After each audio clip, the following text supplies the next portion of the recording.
محترم ایک سوال یہ ہے کہ دعا جو ہم مانگتے ہیں ہاتھ اٹھا کر کے، تو کیا اسلام کے اندر ہاتھ اٹھا کر کے دعا مانگنا صحیح ہے؟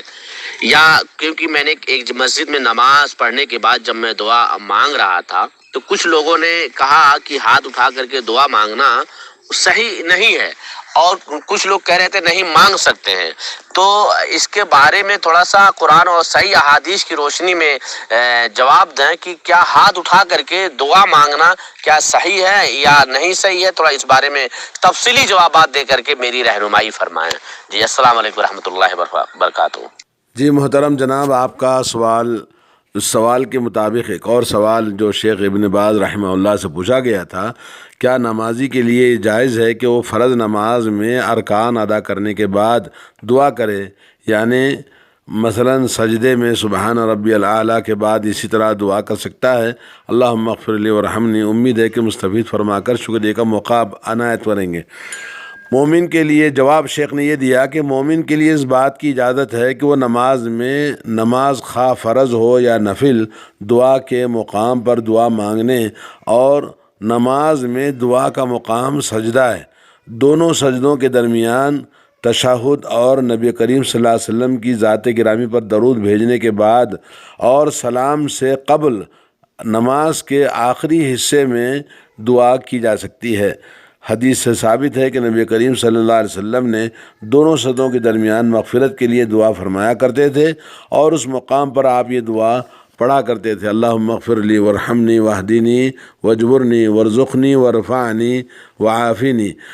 تو اسی طرح سے نبی کریم صلی اللہ علیہ وسلم کا ارشاد گرامی ہے کہ رکوع میں اپنے پروردگار کی تعظیم بیان کرو اور سجدے میں خوب کوشش سے دعا کرو، کیونکہ سجدے میں کی گئی دعا اس قابل ہے کہ اسے شرف قبولیت سے نوازا جائے۔ صحیح مسلم کی حدیث ہے۔ امام مسلم نے بروایت حضرت ابو ہریرہ رضی اللہ تعالیٰ عنہ سے بیان کیا ہے کہ نبی کریم صلی اللہ علیہ وسلم نے فرمایا کہ بندہ اپنے رب کے سب سے زیادہ قریب اس وقت ہوتا ہے جب وہ سجدے میں ہوتا ہے، لہذا سجدے کی حالت میں کثرت سے دعا کیا کرو۔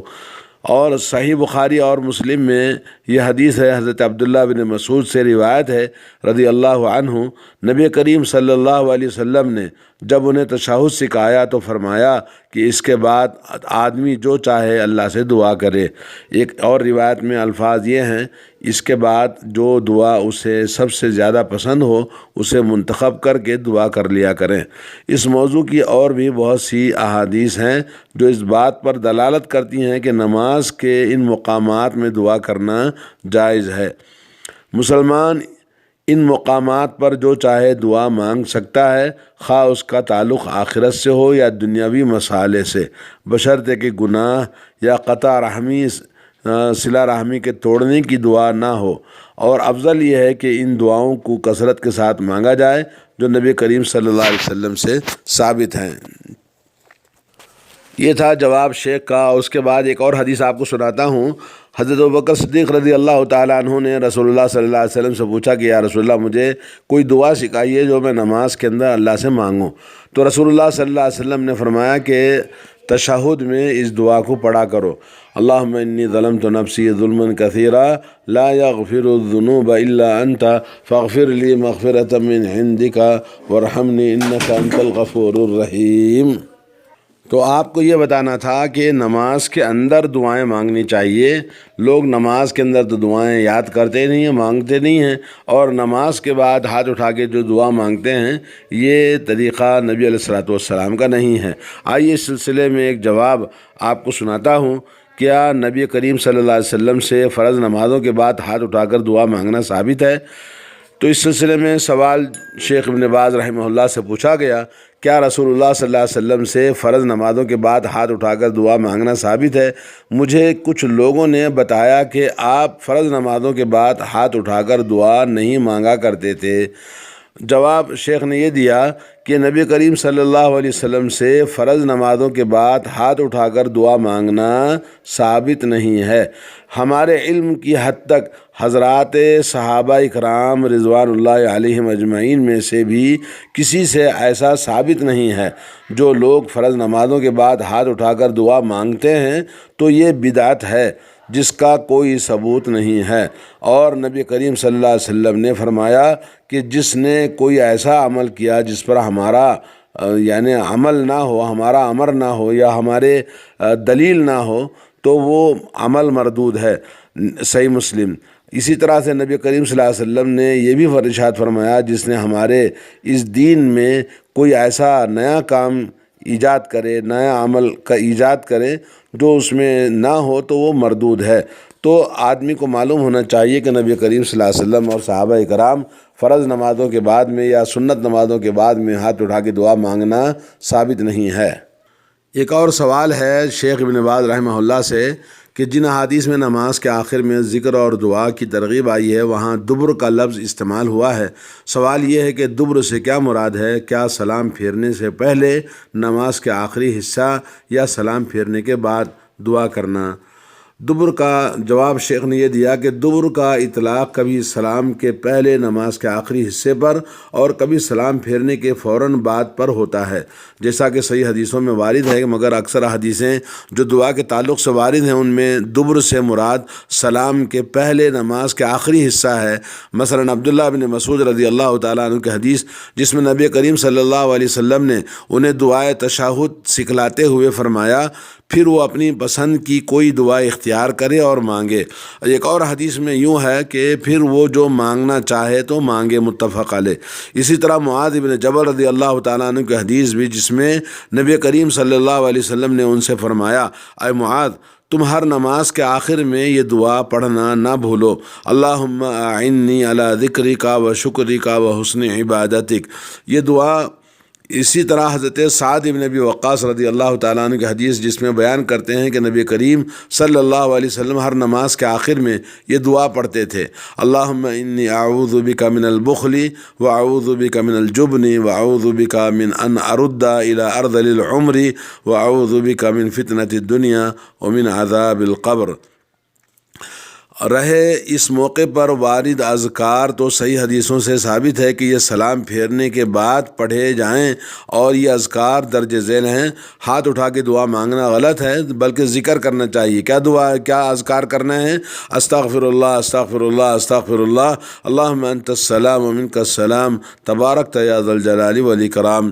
یہ اس کے بعد اسی طرح امام مقتدی اور منفرد سب کے لیے یہ دعائیں پڑھنا ضروری ہے، مگر امام یہ دعا پڑھنے کے بعد اپنا چہرہ مقتدیوں کی طرف کر لے اور اس کے بعد درج ذیل اذکار پڑھے، یعنی آیت الکرسی اور اس کے بعد آیت الکرسی کے بعد سورہ اخلاص، سورہ فلق، سورہ ناس، اور اسی طرح سے ہر نماز کے بعد ایک مرتبہ اور مغرب اور فجر کی نماز کے بعد 10 مرتبہ پڑھنا ہے۔ اور اسی طرح سے لا الہ الا اللہ وحدہ لا شریک لہ لہ الملک ولہ الحمد وهو علی کل شیء قدیر، لا حول ولا قوة الا باللہ، لا الہ الا اللہ ولا نعبد الا ایاہ، لہ النعمت ولہ الفضل ولہ الثناء الحسن، لا الہ الا اللہ مخلصین لہ الدین ولو کرہ الکافرون، اللہم لا مانع لما اعطیت ولا معطی لما منعت ولا ينفع ذا الجد منک الجد۔ یہ دعائیں پڑھنی ہیں، نماز کے بعد کے اذکار ہیں تو ان کو پڑھنا چاہیے۔ جی، اور ایک سوال یہ بھی تھا کہ فرض نمازوں کے بعد ایک مخصوص طریقے پر اجتماعی ذکر کیا جاتا ہے جیسا کہ بعض لوگ کرتے ہیں، کیا بلند آواز سے ذکر کرنا مسنون ہے یا آہستہ سے؟ جواب یہ دیا کہ شیخ نے 5 وقتہ نمازوں اور نماز جمعہ سے سلام پھیرنے کے بعد بلند آواز سے ذکر کرنا جیسا کہ بعض لوگ سلام پڑھتے ہیں یہ مسنون نہیں ہے۔ سلام پڑھنا جیسے کہ بدعتی لوگ کرتے ہیں، البتہ ذکر مسنون ہے، ذکر کیا جا سکتا ہے۔ صحیحین میں عبداللہ بن عباس رضی اللہ تعالیٰ عنہ سے مروی ہے، نبی کریم صلی اللہ علیہ وسلم کے زمانے میں لوگ فرض نماز سے سلام پھیرنے کے بعد بلند آواز سے ذکر کرتے تھے۔ حضرت ابن عباس رضی اللہ تعالیٰ عنہما کہتے ہیں کہ لوگوں کا ذکر کی آواز سن کر یہ جان لیتا تھا کہ نماز ختم ہو چکی ہے۔ رہا اجتماعی طور پر اس طریقے سے ذکر کرنا، شروع سے آخر تک ہر شخص اپنی آواز دوسرے کی آواز سے ملا کر رٹ لگائے تو اس کی کوئی اصل نہیں ہے، بلکہ یہ کام بدعت ہے۔ مشروع شریعت میں یہ ہے کہ سب لوگ اللہ کا ذکر کریں، مگر شروع میں یا آخر میں آواز کو ملانے کا ایک ساتھ ارادہ نہ کریں، بلکہ ہر آدمی اپنے اپنی آواز میں بھن بھناہٹ آواز کی ہر ایک کی اپنی اپنی الگ ہونی چاہیے۔ السلام علیکم ورحمۃ اللہ وبرکاتہ۔ آپ کو سوال کا جواب مل گیا ہوگا کہ جس میں ہاتھ اٹھا کر دعا مانگنا نماز کے بعد جائز نہیں ہے، بدعت ہے۔